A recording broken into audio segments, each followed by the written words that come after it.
Fala galera, beleza? A gente tá começando aqui mais um On The Road, que é o nosso quadro diferente do Overcast, que a gente sai pra rua pra entrevistar pessoas, conversar com pessoas em eventos, bandas em geral, e falar um pouquinho da história dessa pessoa, ou da influência que ela teve, ou do que ela costuma fazer, música, qual instrumento toca e tudo mais. Coincidentemente eu tô na casa do Gustavo aqui em Bragança de novo, Gustavo Oliveira, e hoje a gente vai falar um pouco das influências de bateristas que ele teve como batera na vida dele e o porquê dessas influências, tá? Então, Gustavo, seja bem-vindo de novo, é um prazer estar aqui e eu agradeço de novo o seu tempo para falar com a gente. Fala galera, beleza? Prazer é meu de estar de volta aqui nesse quadro top para falar da coisa que a gente mais gosta, que é música, com certeza. É isso aí. Valeu. Cara, bom, Gustavo, então, só pra gente, antes de entrar na vinheta, o que a gente vai falar hoje? Você quer enumerar algumas coisas aí de, cara, assim, o que te influenciou, por que influenciou, mas assim, só dar os nomes, né? Vamos falar de, sei lá, eu sei que algumas coisas a gente já conversou antes, né? Slayer, por exemplo, quem mais? Que você... Cara, tem basicamente aí, na sequência, seria Iron Maiden, Metallica, Slayer e Halloween. Então, basicamente, o meu estilo de tocar tá moldado nessa linha do tempo. E isso que você tá citando é antes, por exemplo, de você também sofrer influência do Aquiles, por exemplo. Exato. Tá, isso é coisa lá mais do começo. Exato, influência do início mesmo, porque depois a gente vai vendo tudo aquilo que vai evoluindo, né? Hoje, se você pega, por exemplo, o nível que os bateristas estão, você não tem como fazer comparações diretas. Por exemplo, se você pega o Neil Peart, por exemplo, você não tem como descolar ele da realidade dos bateristas modernos. Então, entendi. é isso. Tá bom. Então, beleza. Vamos rodar a vinheta aqui e vamos falar um pouquinho sobre as influências que fizeram você ser quem é hoje, obviamente, ou pelo menos começar a ser quem você era, e aí a evolução depois é o que você falou, né? É estudo atrás de estudo e aí não para, né? Então tá bom. Vamos rodar a vinheta aí. Bom, beleza. Então, Gustavão, explica um pouquinho pra gente aí como é que começou, qual foi a primeira influência e o porquê. Então, inicialmente eu comecei ouvindo Iron Maiden, né? Então, você já começa ali com o álbum Iron Maiden, o álbum Killers, que você tinha ali uma forte pegada do Clive Burr, que era um cara, assim, sensacional, que tinha os grooves muito fortes, que fez com que esses álbuns fossem tão, assim, energéticos como foram. Depois veio The Number of the Beast com ele ainda, saudoso Clive Burr, então começou aí. E aí a gente tá falando do mesmo batera com vocais diferentes, né? Exato. E o Iron Maiden, ele mudou o estilo dele, não mudou? Na verdade eu não digo que ele mudou, ele evoluiu. O Iron Maiden, ele vem numa linha de evolução constante. Se você pega toda a linha dos álbuns do Iron, eles estão sempre evoluindo. Por exemplo, quando eles entraram no Seventh Son of a Seventh Son, eles entraram na evolução usando sintetizadores. Pra mim é o melhor disco do Iron. Exato, então. Mas eu quero voltar um pouquinho porque é o seguinte, eu me lembro que a gente fez um podcast aqui e gravamos pra falar sobre o Bruce Dickinson com o Eric.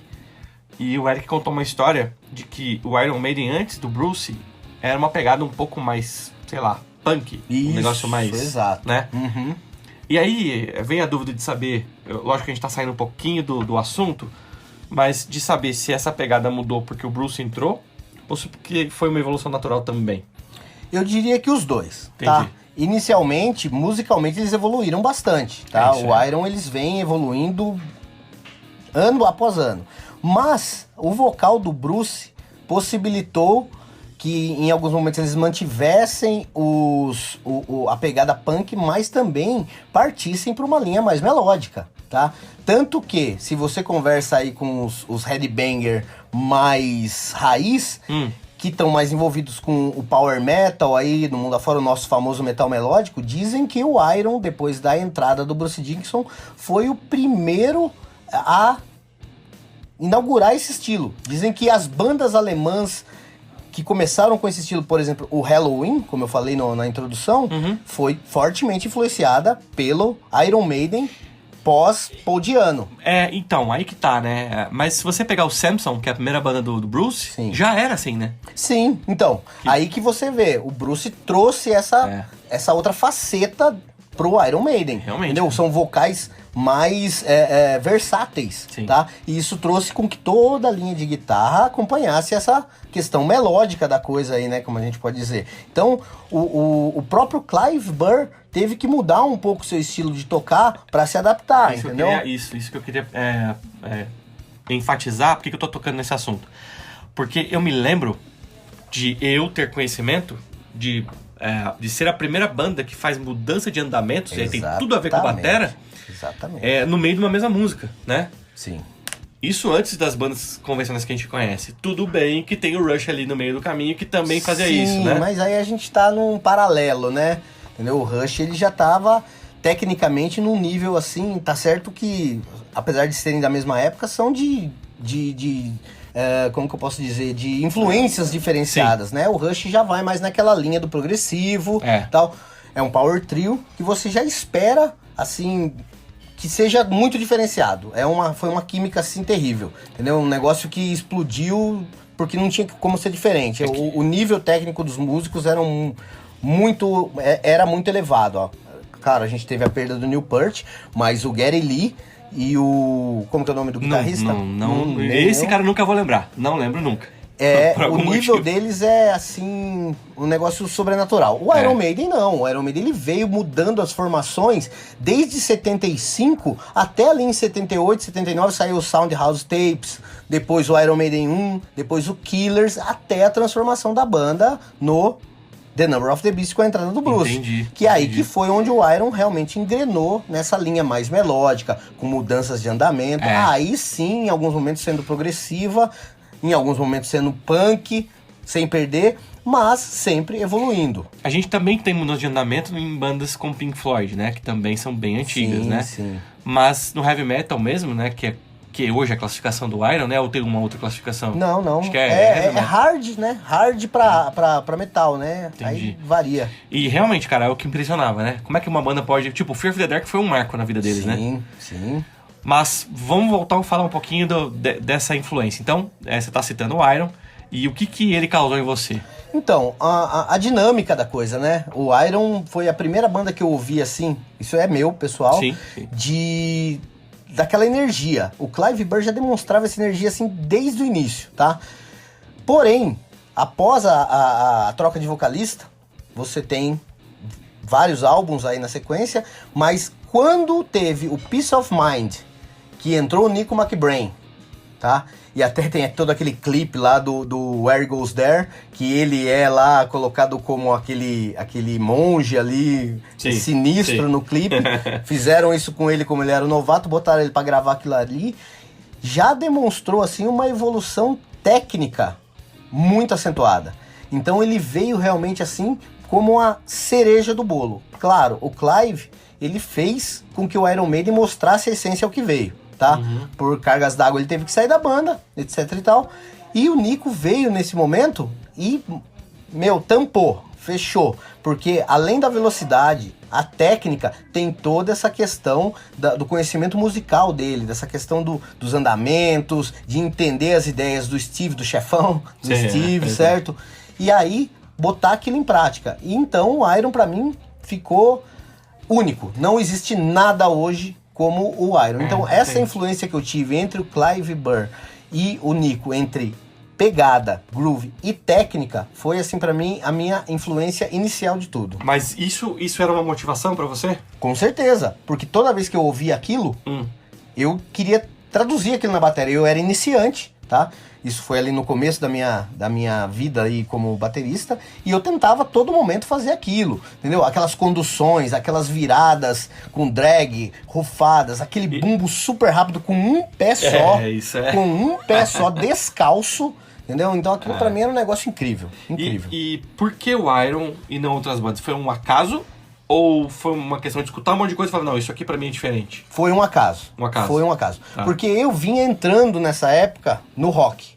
Então eu tava ali ouvindo Dire Straits, então mais rock clássico, pegando um Led Zeppelin, claro, que a gente não pode esquecer do John Bonham, certo? Como um todo, certo? Mas aí a gente ainda tá naquela vertente do rock clássico, entendeu? Apesar de toda a habilidade dele, a gente tá ali naquela vertente do rock clássico.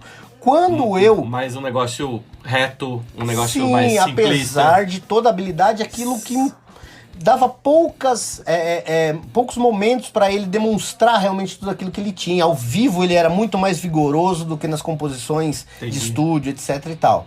E eu tava, a minha tia tinha trocado de namorado, a minha tia lá de Extrema, e eu tava na casa da minha avó, se não me engano, no Natal ou no Ano Novo, numa reunião, e de repente, esse cara saca o Fear of the Dark.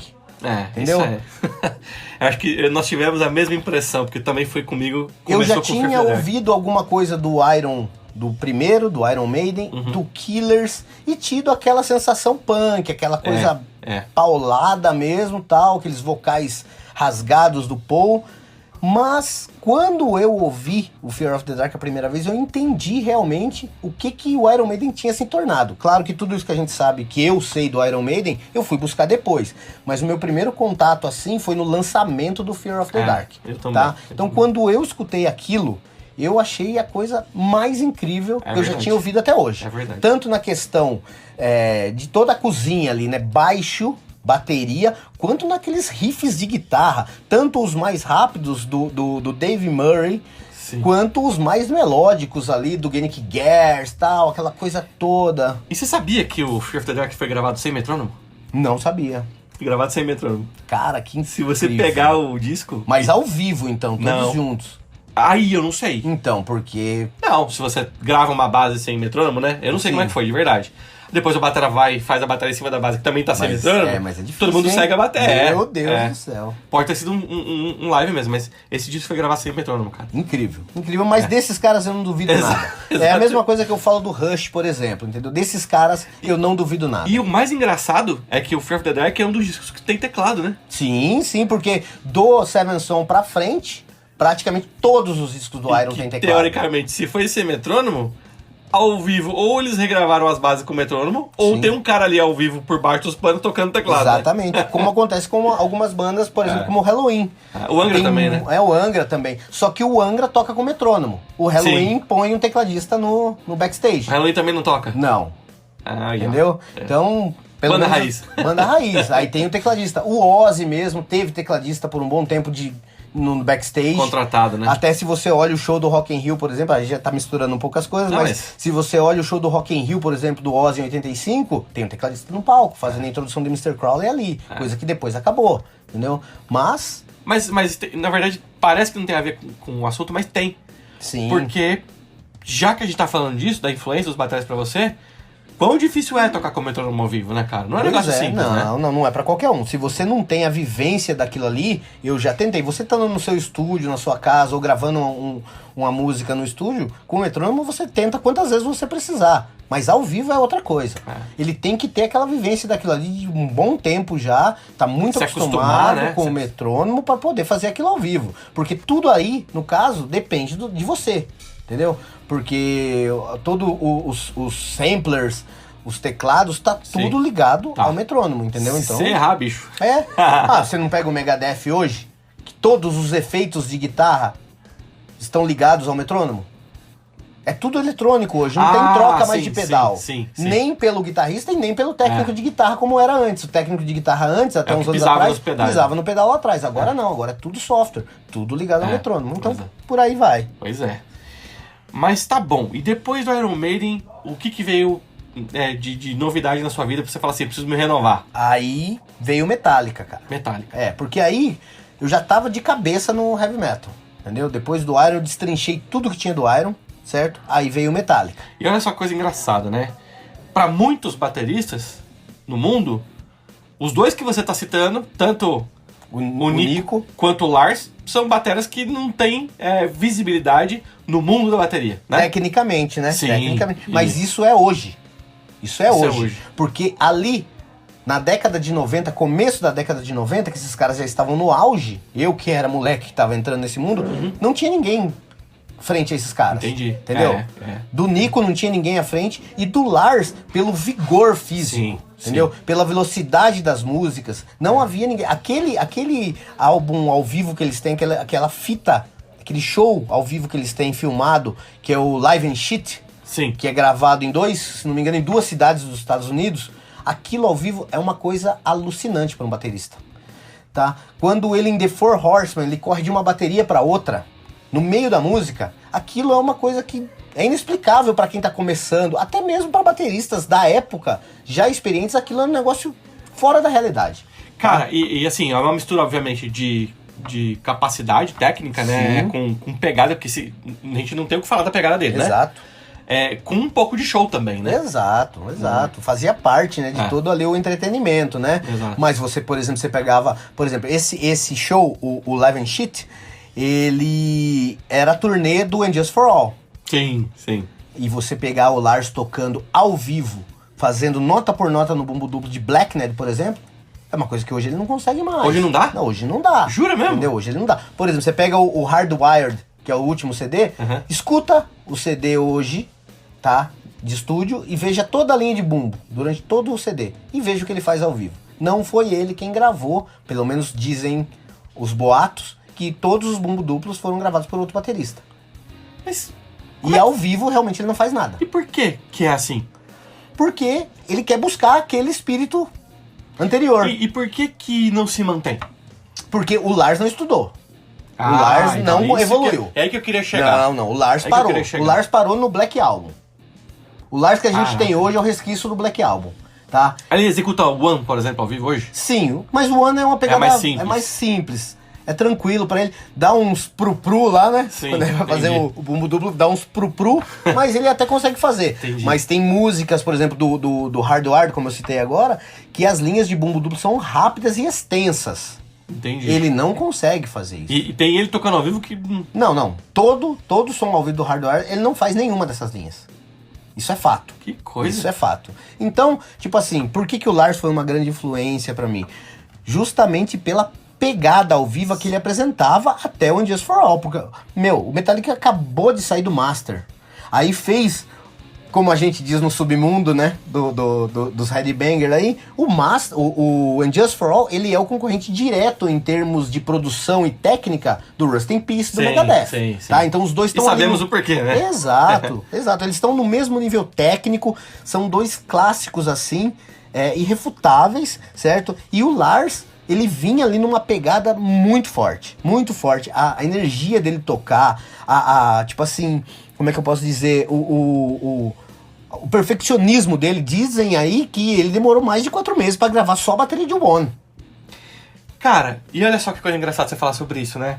Como é fácil pra uma banda como Megadeth, que só tem um único líder e que não mantém os músicos, né? Porque aí não tá dando certo, troca pra um cara que toca mais. É isso. E o Metallica não, o Metallica mantém a formação original. Até mesmo porque o fundador do Metallica é o Lars, né? Eu não sabia disso. O inicial é o Lars. Aí. Ele e o James, mas a ideia de montar a banda, de chamar o James, é do Lars. Então, mais uma explicação. Você sabia que o Lars era jogador de tênis? Nem ideia. E o Lars não é americano, o Lars é suíço. Nossa. Os pais dele estavam incentivando a carreira dele como jogador de tênis e ele falou num certo momento que não, pai, eu não quero jogar tênis, eu quero tocar bateria. E aí, se não me engano, eles mudaram ou já moravam nos Estados Unidos, não sei exatamente esses detalhes, mas aí foi quando ele começou a rascunhar a primeira banda dele e o James apareceu na frente dele. Cara. Não sei se exatamente nessa ordem, aí nessa sequência, mas foi aí que ele montou o Metallica com o James Mas e começaram a angariar os caras. Não teve mudança de guitarrista também, né? O que tá desde o começo? Não. Não? O primeiro guitarrista é ninguém mais, ninguém menos que o senhor Tudo bem. Dave tudo bem. Mustaine. Mas quando o Mustaine saiu e aí formou-se o Megadeth, né? Entrou o Kirk e ficou. Ficou, tá né? até hoje. Por isso que eu fiz a brincadeira que a gente sabe que era competidores, porque o Mustaine tinha saído pra fazer o Megadeth. Mas depois que entrou o Kirk também ficou. Na verdade, ele não saiu pra fazer o Megadeth, né? Ele foi enxotado do Metallica e a alternativa dele foi montar uma banda pra se vingar. E foi o que ele fez. E, né? Diga-se de passagem, com muito louvor. Mas é disso que eu tô falando. Então o Metallica, ele só trocou o baixista, por exemplo, porque o Duff morreu. Exatamente. Né? O Metallica mantém a formação original, obviamente tirando o Mustaine, que saiu, né?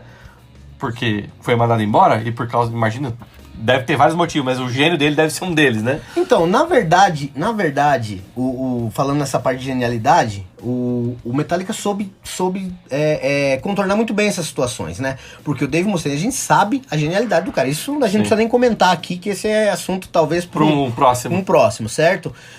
Mas a genialidade do Metallica até então, até o Master, estava com o Cliff. Pois é. Cliff Burton, ele era, podemos dizer assim, Eu falei Duff, é o Cliff, eu errei o nome. Errei o nome do cara. O Cliff, o Duff é do Guns N' Roses. Do Guns, é isso aí. Mas acontece. Não, é tudo da mesma época, as bandas, pô. Aí. Então, aí o Cliff se foi naquele acidente trágico, que o destino dele foi tirado na moeda, certo? Pois é. E aí o desafio do Metallica era o quê? Dar continuidade naquilo tudo. Sim. Então, tá certo que quase tudo que foi composto no Injustice for All, o Cliff ainda estava presente, tá? Sim. E a gente sente a diferença naquilo que o Metallica era para o que o Metallica é nessa transição de Injustice para Black Album. É verdade. Tá? Então, o Metallica soube contornar isso assim, genialmente, tá? E isso se deve muito a quem? Ao próprio Lars e ao James, que são dois gênios, entendeu? Eles conhecem muito do business que eles estão inseridos, tá? E são musicalmente assim... Mas a gente tem nessa época, né, Gustavo, Eu me lembro de assistir o documentário inteiro do Black Album, onde o James e o Lars falam, cara, músicas como Nothing Else Matters, cara, isso aqui tá uma bosta. Eu tô com vergonha de lançar isso aqui. Sim, né? Sim, porque eles sabiam a transição que eles estavam fazendo. Eles estavam fazendo leitura do mercado, né, cara? Eles estavam vendo pra onde as outras bandas estavam indo. Quem tava estourando em 90? Cara, tinha algumas bandas. Cara, mas quem era a maior banda do mundo em 90, teoricamente, era o Guns N' Roses, cara. Eles sabiam que eles tinham que ir mais ou menos por aquele lado. Por aquela linha. E isso foi uma visão, você acha, do Lars e do James ou do produtor? Eu acho que do produtor, do empresário em si... Naquela época foi o Bob Rock que gravou o Black Album, né? Exatamente, Bob Rock. Só que o que acontece? Se você é aquele cara truzão, você fala, eu tenho a maior banda de metal do mundo. Eu não vou mudar isso aqui. Eu acho que o Metallica não estaria vivo hoje. E você não acha que mudar pra atender o mercado é algo ruim? Tira a sua essência? Eu acho ruim. Mas você tem que saber fazer. O Metallica soube. Ele estava muito bem assessorado. Qual é o maior sucesso do Metallica? O maior sucesso é a Unforgiven. Que está no Black Album. Então, não tem como você negar que foi uma estratégia acertada. O que o Iron Maiden fez? O Metallica fez? Ele mudou, ele perdeu uma grande fatia do público dele. Não digo perdeu, mas não agradou uma grande fatia do público truzão deles, que já batia a cabeça com o Kill Em All. Exato, certo? Exato. Eu mesmo comecei escutando Metallica no High the Lightning. Então. No High the Lightning. Quando o Iron Maiden também teve a mudança que entrou o Bruce, e também os caras xingaram, né? Isso, então. Mas isso daí é uma coisa assim, sine qua non, digamos, tá? No processo de mudança ela está inserida sempre, certo? Só que o público que eles trouxeram pro Metallica foi muito maior do que a perda. Entendeu? E hoje, muito desses tiozão que torceram o nariz atrás, hoje estão ouvindo Metallica, entendeu? Isso daí, não adianta, não importa se é pulando num show ou se é no banheiro escondido, mas estão ouvindo, entendeu? Fato. Então não adianta, cara. Os caras acertaram, o Lars e o James... E aí, quando a gente fala de Unforgiven, por exemplo, não é o metaleiro que gosta só, é o mundo inteiro. É isso aí, né? É isso daí, entendeu? É a música pra todo mundo. É isso, mas lá também tá a música do metaleiro também. Você tem Wherever I'm Wrong. Não, pega. Tem Sad But True. Sad But True pra mim é uma das músicas mais pesadas que eles fizeram, né? Exato, cara, muito pesada. E outra, e não só na questão melódica, a bateria dela é extremamente pesada. Não tinha como ser diferente aquela bateria, não tinha como chegar ninguém ali por um bumbo duplo, de encher de rufo aquilo ali. Não, aquilo é pegada mesmo. Aquilo é pegada, entendeu? A parte que você poderia imaginar como um baterista de death ou de thrash, que seria no bumbo ele faz na caixa, né? É isso aí, pá. E digo mais, você pega bateristas modernos hoje, que são os caras da nata hoje da bateria, por exemplo, vou citar o que eu tenho hoje como referência, tá? De Modern Drummer, que é o Achilles Priester e o Mike Portnoy. Coloque esses caras pra tocar Sad But True. Ou pra gravar, ou pra criar. Cara, ia sair outra coisa totalmente diferente que não seria o Metallica. Entendeu? É verdade. Então não adianta. Aquilo que foi feito era o que tinha que ser feito. Tá? A produção foi perfeita, a hora de mudar foi a hora certa, porque a banda tava em mudança, tava numa formação diferente e o mercado pedia uma coisa diferenciada. Entendeu? Então eu acho que o Metallica ele é louvável por isso. É a mesma coisa, se você perguntar pra mim, o que você acha dele ter cantado no Grammy lá com a Lady Gaga? Eu acho que é uma parceria infeliz. Mas essa é minha opinião. Sim, e o efeito que isso teve? Pra banda. Cara, a gente tem que entender que hoje tem o business da coisa. Cara, mas aí eu nesses momentos, eu não critico, porque é um acontecimento pontual, Sim, que tá acontecendo é um evento ali. pop, Exato, entendeu? exato. Que não tem a ver com o mundo do metal. Isso não desmerece ninguém. É isso aí. A minha Nem crítica... aumenta ninguém. Não, Nem não. A aumenta minha ninguém. crítica é mais no sentido de, cara, o Metallica era uma banda de death, e que de repente virou uma banda de heavy, e dependendo disso, que soa até um pouco de rock. Então, né? na verdade, Death não. Eu acho que eles são, tipo assim, ali junto com outras bandas, podemos dizer até o próprio Megadeth, o Anthrax, são as bandas fundadoras do thrash. Entendeu? Eles são os fundadores do estilo do thrash americano. Que é, tipo assim, a única coisa que eu vejo que não tem nada igual no mundo ainda. Que é o thrash americano. O Big Four, por exemplo.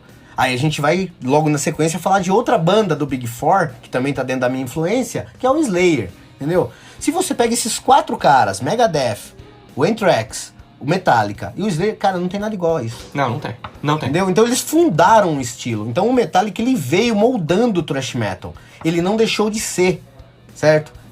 Mas deu outra cara. Deu outra cara. É que esse negócio de nomenclatura é complicado, né? Sim, Se a gente for, são obviamente, subgêneros aí, né? Se a gente for, obviamente, pegar o Black Album, ele não é trash, de né? forma alguma, de forma... Né? Tem alguns momentos, tudo bem. entendeu? Tudo bem. Mas você pega a Enter Sandman, por exemplo, que é o hit do álbum. É o hit. Que é o que fez os caras extrapolarem todos os limites aí entre o underground e o pop, digamos assim, né? É verdade. Entendeu? Cara, ela tem os momentos dela de trash e tem os momentos dela de pop, entendeu? Aquelas partes do meio paradas, com aquela criança rezando. Aquilo é um apelo comercial imenso, entendeu? Mas não que banda de trash não tem uma criança falando no meio, né? Que também simboliza algo como o sobrenatural, entre aspas, né? Exatamente. Tudo bem que ali é uma criança rezando, mas sabe-se por quê, Exato. né, que fizeram aquilo, né? Então, tem tudo isso por trás, né? Mas, então voltando aqui no gancho que você falou do Lars, já entendi que a primeira influência que foi do Iron Maiden foi por conta das nuances, das mudanças. Sim. Depois veio o Lars e veio com a pegada. Com a pegada que foi o que chamou super atenção. Sim. E daí? E daí veio o Slayer, cara. Porque... Aí a gente tá entrando numa camada mais pesada ainda, né? Porque eu fiquei fissurado nesse mundo do thrash por muito tempo. E por quê? O que te encantou? Pelo peso, pela velocidade e mesmo assim sem perder a questão da harmonia e da pegada. Aí você tava começando a entrar... obviamente, primeiro você tava maravilhado, depois você entendeu que precisava ter muita pegada para o negócio acontecer, e de repente você falou, também precisa de técnica. É isso aí. E aí veio o Slayer na sua vida. Veio o Slayer. E também o Slayer foi uma coisa... como é que eu posso dizer, que eu te perguntei do Iron Maiden, se foi um acaso. O Slayer também foi um acaso? Não. Aí já não, aí você começou a procurar. Aí já foi natural. Você procurava um monte de coisa e falou... Foi orgânico. Entendi. Foi orgânico, aí foi na sequência, entendeu? A primeira vez que eu tive contato com o Slayer foi quando eu falei pra ele, cara, essa banda, eu já vi você com camiseta tal, de Slayer, cara, deixa eu entender o que é isso aí. Deixa eu ouvir isso aí. Porque naquela época não tinha internet. Nada. Você tinha que ir atrás de álbum, você tinha que comprar revista, etc e tal. Ele me apresentou nada mais, nada menos que Show No Mercy, o primeiro. Quando eu escutei Black Magic pela primeira vez, e depois Angel of Death, que é o carro-chefe de todo o show do Slayer, até eles finalizarem a carreira recentemente, cara, eu entendi o que era o thrash metal de verdade. Independente de letra, independente de qual era a inclinação deles, das letras satânicas, você já vindo de outras letras mais políticas como Megadeth e Metallica fazendo uma miscelânea muito grande. O Iron Maiden também tinha letra satânica, né? Sim, totalmente, entendeu? Isso não quer dizer nada, entendeu? Então, cara, quando eu ouvi essas duas músicas pela primeira vez, eu falei, não existe nada igual a isso. E até hoje não existe mesmo. E até hoje não existe. Tá? E aí eu comecei a comprovar que isso era um fato quando eu comecei a ver esses caras ao vivo. Quando eu comecei a ver fitas deles, tanto de apresentações ao vivo gravadas em VHS, ali em barzinhos na região, ali que eles começaram nos Estados Unidos e tal. Quantos grandes shows, cara, comecei a entender o quão grande era essa banda. O quão diferenciar eles dentro do mundo trash. Sim, desse nicho deles, mas eles eram muito diferenciados. Aí entra o Dave Lombardo. Entendeu? Porque aí a gente começa a evoluir. Aí você pega, por exemplo, Season in the Abyss. Você pega Raining Blood. Aí depois você já começa a vir pros álbuns mais... Essas duas que você citou, inclusive as duas têm videoclipe, Na época tocava no Furo da MTV, né? Tocava e Sim, passava sim. Furo da MTV. Época boa. Gastão MTV, apresentava, cara, né? Meu Deus, que coisa linda. É. Você sabe que aquela música da abertura, você deve saber, do Fúria, era No Remorse? Sim, Finalzinho de No Remorse do Metallica? Sim. Cara, eu adorava aquilo, cara. Cara, quando eu assisti o clipe... Olha, tô arrepiado, bicho. do Season of Abscess, cara, do Slayer. Eu já tava tocando guitarra, falei, cara, eu vou fazer isso aí, ó. É isso aí, Eu cara. acho que eu lembro de tocar o riff até hoje. Cara... Que é um negócio completamente diferente, cara. É isso mesmo, cara. Completamente diferente. Existem bandas que entraram muito em conflito com o Slayer, né, cara? Até porque existia essa rixa no começo entre as maiores bandas de thrash. O próprio Metallica, mesmo, se não me engano, não sei se foi o Jason Newsted ou se foi o James, que falou que os solos do Slayer eram um lixo. E aí, o Kerry King, muito educado, né, como é o Kerry King, falou assim, isso aqui não é um solo para ouvido fraco, isso aqui são os acordes do inferno, isso aqui é para quem tá preparado. E realmente é isso, você escuta o Slayer, eles conseguem transferir pro stage, pro palco, aquilo que a música realmente quer dizer, entendeu? Então a energia do Slayer ao vivo é muito intensa. Os vocais agressivos do Tom Araya são uma coisa que até hoje... Ao vivo, no último show deles, era o mesmo nível de energia. A voz mudou, a idade chegou, entendeu? Mas a agressividade é a mesma desde o primeiro. Tá dentro dele, né? Exato. É muita agressividade. E então, ouvindo o Dave Lombardo, aquele baterista migrando ali da bateria clássica pra bateria do thrash, só que já numa agressividade absurda. Então, tipo assim, eu vi aquela pegada forte do Lars, aquele baita daquele groove pesado, já entrando com aqueles pedal duplos, coisa que pra mim na época era uma baita novidade, escutar aquilo naquela velocidade, porém pontualmente. Aí você pega o Slayer, onde o Dave Lombardo, além de ter uma técnica de mão absurda, uma velocidade incrível, você começa a ver todos aqueles andamentos marcados, por exemplo, post-mortem. Aquele condução, aquele ride de post-mortem é um negócio absurdo. Aquilo pra mim foi assim, determinante. Entendi. Eu falei, é assim que um baterista tem que ser. Com energia, com pegada, mas com a dinâmica. Sim. Entendeu? Com toda aquele vigor que a música precisa na hora certa. Entendeu? Só que eu, ouvindo o Slayer, o que aconteceu? O Dave Lombardo saiu. Sim. O Dave Lombardo deixou a banda por todos os motivos que a gente já sabe quais são, problemas financeiros e toda aquela merda que não deveria existir. E aí é problema deles, né? É problema deles, tá? E aí veio o senhor Paul Bostaph, que ele entrou, se não me engano, no Divine Intervention. Meu amigo, quando eu escutei aquele álbum do Slayer, eu falei, pronto, acharam o Dave Lombardo 2.0. Por quê? Coisa, né? O cara tinha uma baita de uma pegada monstruosa. Se não me engano, ele veio do Testament, outra puta banda americana de thrash. Sim, entendeu? Testament também é... Que depois, se não me engano, o Dave Lombardo tocou. Ah, é? Quando saiu. Posso estar falando besteira, mas é uma coisa pra gente dar uma olhada depois, tá? Bom. Tá?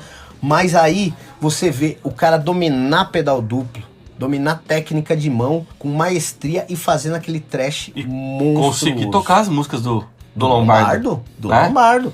Você pega ele tocando Angel of Death ou o War Ensemble, por exemplo, que são do Show No Mercy. Meu, o cara tira de letra. Isso me lembra, sabe o quê? A transição do Kai Hansen pro Andy Darius. Exato. Não, do Michael Kiske pro Andy Darius. Isso, exatamente. Não, eu errei o nome de novo. Sim. Então, você muda o estilo do músico, ele traz coisa nova pra banda, mas ele só enriquece, porque ele não perde a essência que a banda já trazia e só agrega, entendeu? E aí, daí pra frente, meu amigo, o mundo mudou no mundo da bateria. Depois que o Paul Bostaph apresentou isso dentro do thrash, aí você já começa a ter outros caras aí que já não são mais influência, porque influência é aquilo que te trouxe aquilo lá atrás. Sim. Todo o resto é evolução, entendeu? Claro que o Rush eu vim ouvir muito depois, já mais musicalmente maduro, que a gente começa a ouvir um progressivo, começa a entender outras vertentes da música, quando a gente sai um pouco daquela rebeldia, né, do metal, e aí você já começa a partir para outras áreas, né, como por exemplo, além do Neil Peart, você tem o Mike Portnoy e o Dream Theater, você tem o Angra, que na transição ali da formação, na saída do André, do Confessor, e aí você tem a entrada do Aquiles Priester, por exemplo, que já apresentou uma forma totalmente diferente de tocar, muito mais técnica, já entrando com triggeragem na bateria. Então, aquilo modificou muito. Então, aí a gente já tá partindo pro baterista moderno. O Confessor era o Lars e o Aquiles Priester é o atual do Slayer, né? Que agora também acabou, né? Que acabou, que era o Paul Bostaff, entendeu? E é isso, muita gente vai torcer o nariz, às vezes, pra opinião da gente, porque os puristas vão achar que o Dave Lombardo... Mas, cara, você não pode ser, assim, focado só numa coisa. Mente fechada, né? Mente fechada. A pegada do Dave Lombardo só existe a dele. Sim. Entendeu? O Paul Bostaff conseguiu fazer aquilo, certo? Sem perder aquela essência, mas trouxe muita técnica. Que ele é um baterista muito mais técnico. Então, aí a gente, daí pra frente, eu já tava tocando há muito tempo, já tava... começando a migrar para pedal duplo. Você já tinha construído um perfil. Um perfil. Exato. E aí, depois disso, eu começo o quê? Sair um pouco do thrash e entrar no power metal. Sim. E aí, é onde eu tô até hoje. Então, a minha... mas continua tocando também coisa de thrash, mas, né? Mas com certeza. Mas é o que eu tô querendo dizer o seguinte. Hoje, as maiores influências baterísticas para mim... onde eu vou atrás de técnica, estão dentro dos bateristas de Power Metal. Power Metal, entendi. Entendeu? Claro, não tem como... Você pega, por exemplo, o Portnoy. O Portnoy realmente é a maior referência moderna hoje que a gente tem de bateria. Mas ele tá dentro de um estilo extremamente focado, que é o progressivo. Entendeu? Ele tem outros trabalhos, sempre em paralelo. Já fez trabalho com meio mundo, o cara é praticamente um faz-tudo aí da bateria. Mas ele não cresceu assim. Não. Ele cresceu dentro de um estilo limitado ali, que é o... progressivo, né? O prog metal, né? Prog metal, certo?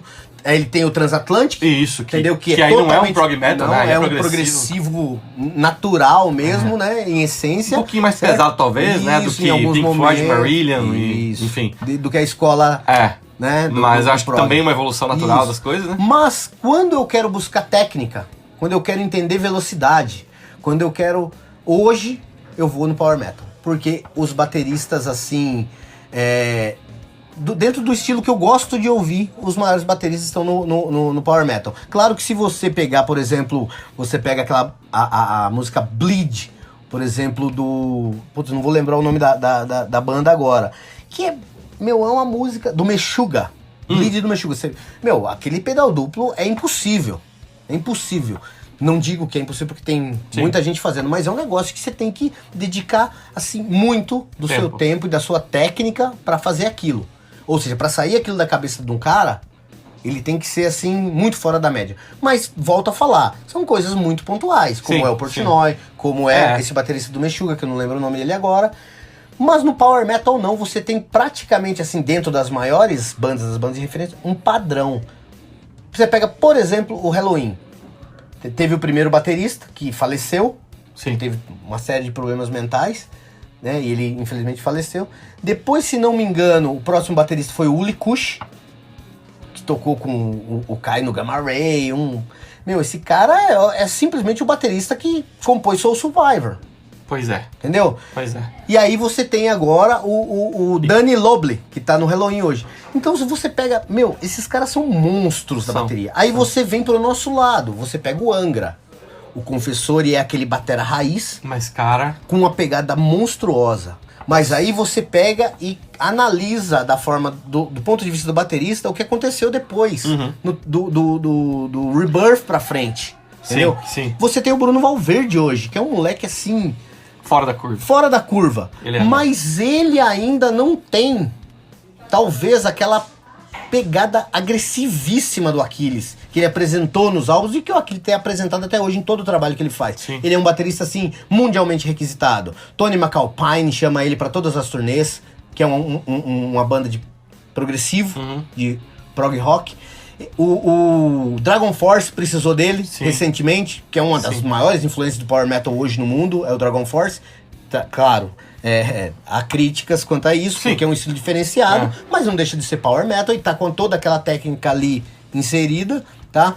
Então você entende todas essas versatilidades e particularidades de cada baterista. Mas depois que toda essa minha caminhada de bateria chegou nesse momento, eu particularmente entendo que esses bateristas são os que têm mais a oferecer para um baterista de metal hoje. Tá, e aí, vamos falar do Gustavo. Você tá falando pra mim hoje, por exemplo, que você vai muito mais atrás do power metal pela técnica. Exato. Pegada não. Não, porque a minha pegada já tá construída. É isso que eu ia falar, você já construiu a sua. Minha pegada já está. Já entendeu como é que funciona, Sim, né? sim. E aí você me disse que você escuta muito power metal porque você gosta muito, ou porque talvez boa parte de escutar seja por causa da técnica, pra entender as coisas. As duas coisas. Sabe por que eu tô te perguntando isso? Porque ao longo dos anos, isso não é desculpa de guitarrista fraco. Certo. Tá? Como eu sou. O que acontece é o seguinte, quando tem muita nota, às vezes cansa a gente. Sim. Não é? Sim. Então, eu escutei um pouquinho, eu tava pesquisando sobre o disco novo do Edu, que é o... Lembra do nome? Do disco novo do Edu? Já vou lembrar aqui. Temple of Shadows Tour? Não, assim. disco novo. Não, que ele tá gravando com Aquiles. Disco Exatamente. novo, Não. Inclusive o já Thiago gravou, Bianchi do Doturno, que fez toda a produção. Já gravou, inclusive. Agora eles... Sim. Eles Não sei o nome, não sei. É uma das ilhas, antes de ser Brasil, que a gente tinha os nomes lá. Putz, não sei, cara. Não vou lembrar. Caramba, bicho. A hora que eu bati o olho no nome, eu falei, isso aqui é a história do Brasil. Tá. Cara, inclusive, eu tô arriscando que ele vai falar uma coisa entre Portugal e Brasil, né? Tá. Tem um nome, cara, um nome composto. Não vou lembrar agora. Cara, eu escutei um trechinho dos vídeos que ele colocou. Cara, o Aquiles tá moendo a bateria. Exatamente. Eu vi os vídeos de alguns trechos da gravação dele em estúdio. Eu de escutar o trechinho, eu cansei. Você entende que... Entendo. E era não só do Aquiles, das guitarras também. Sim. Era uma fritação danada, né? Eu falei, cara...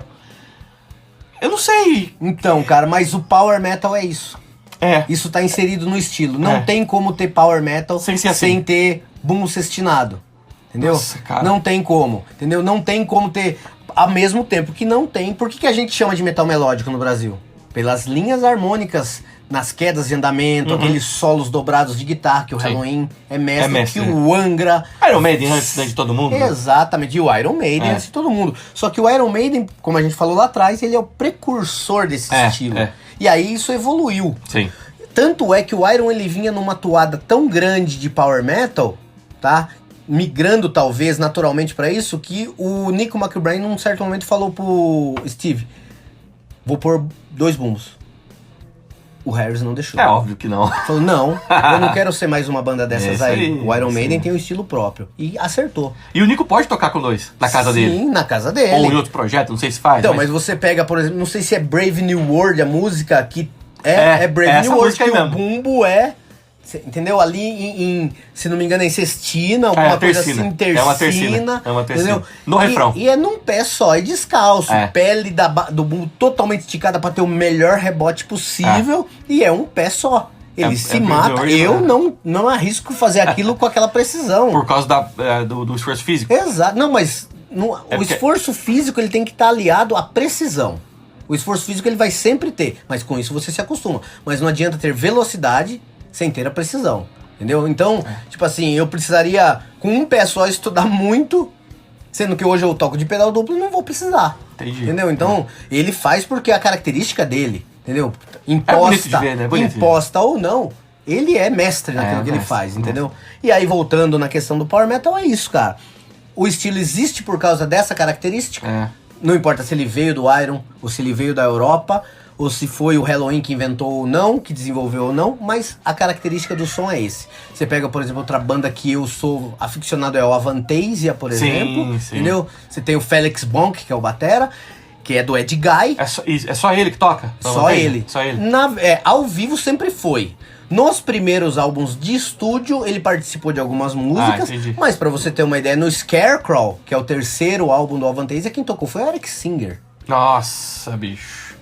Quem diria que eu ia ver na minha vida o Eric Singer fazendo um pedal duplo que ele fez, por exemplo, em músicas como Shelter from the Rain, que é um absurdo de difícil aquela música. E o Eric, Singer, baterista do Kiss, certo? Fazendo aquele power metal responsável. O Eric muito tocava legal. Fazendo bumbo duplo com o Gary Moore, né? Sim, com o Gary Moore. Tanto é que eu não sei se é antes ou depois, mas no Alive 3 tem muito bumbo duplo. Ele usa? Nunca. Nunca. Você pega a introdução de Creatures of the Night, que é a música de abertura, Sim. que é a bateria que faz a introdução do show. É bombo duplo, seguido de rufos de tom. É verdade. Entendeu? É muito lindo, cara. Ele é muito bom. Tanto porque o Eric Singer já tocou com todo mundo também, cara. Ele tocou com o... Ele é o líbero da música. Exatamente. Com o Alice Cooper. Sim, Ele foi baterista do Alice Cooper muito tempo. É um cara muito versátil. Ele toca tudo, cara. Hoje ele tá estacionado, ele acomodou, ele tá...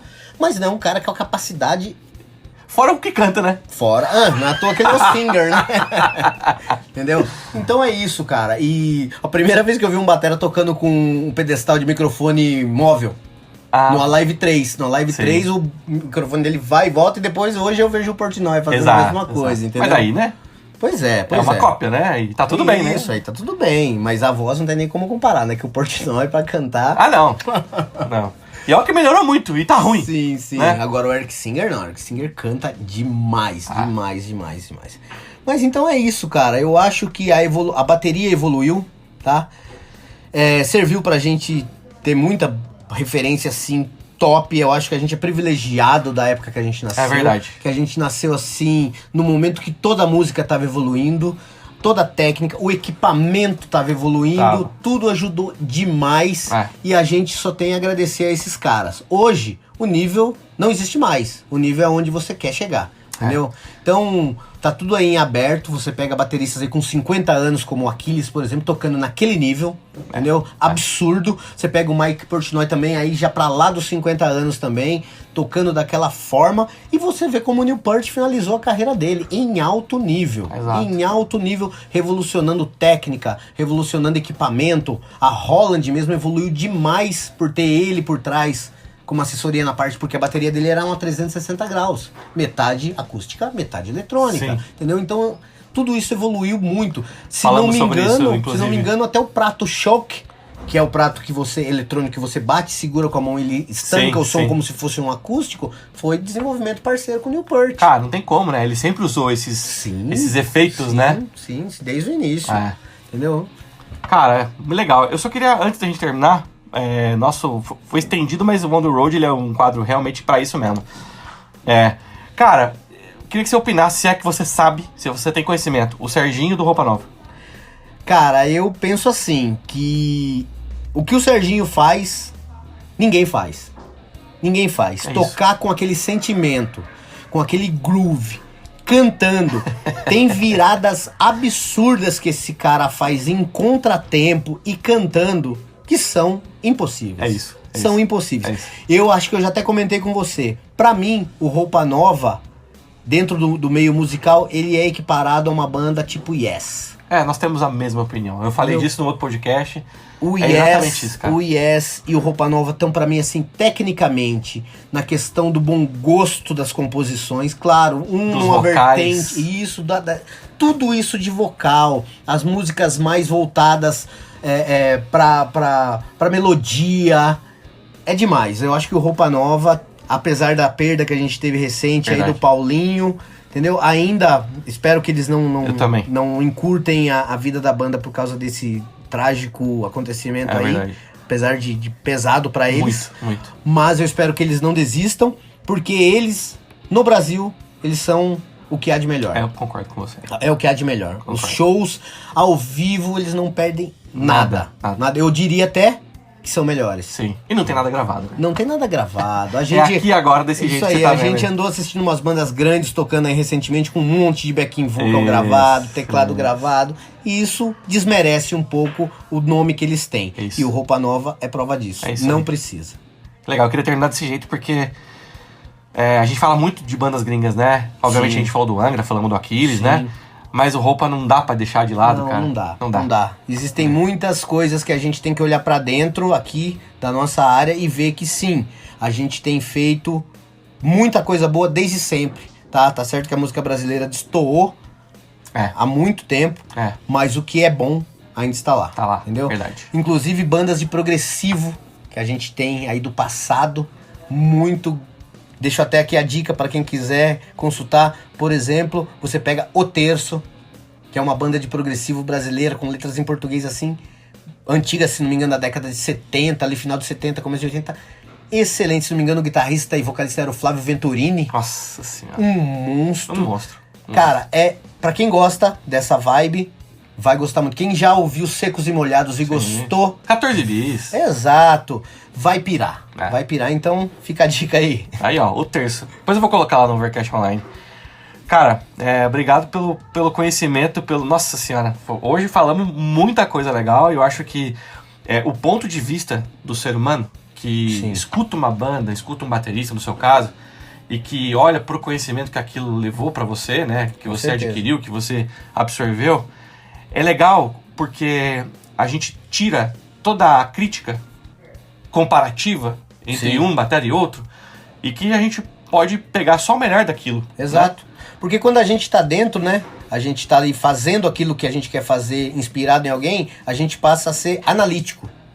Então, críticas pessoais ficam de lado. É isso. Entendeu? Quem é melhor, quem é pior. Não tem isso. Não Cada existe. um tem a sua vibe, a sua vertente, e você, como quer se inspirar, aproveita o que é de melhor em cada um Só deles. pega o que é de melhor. É analítico. Acho que o recado tá dado. Bom, Gustavo, obrigado. Nossa senhora, hoje foi muito conhecimento. Cara, obrigado mesmo do seu tempo aí. A gente vai marcar a próxima, obviamente. Com certeza. O próximo On The Road provavelmente vai ser em Campinas. Legal. A gente vai escolher um tema novo pra falar aí.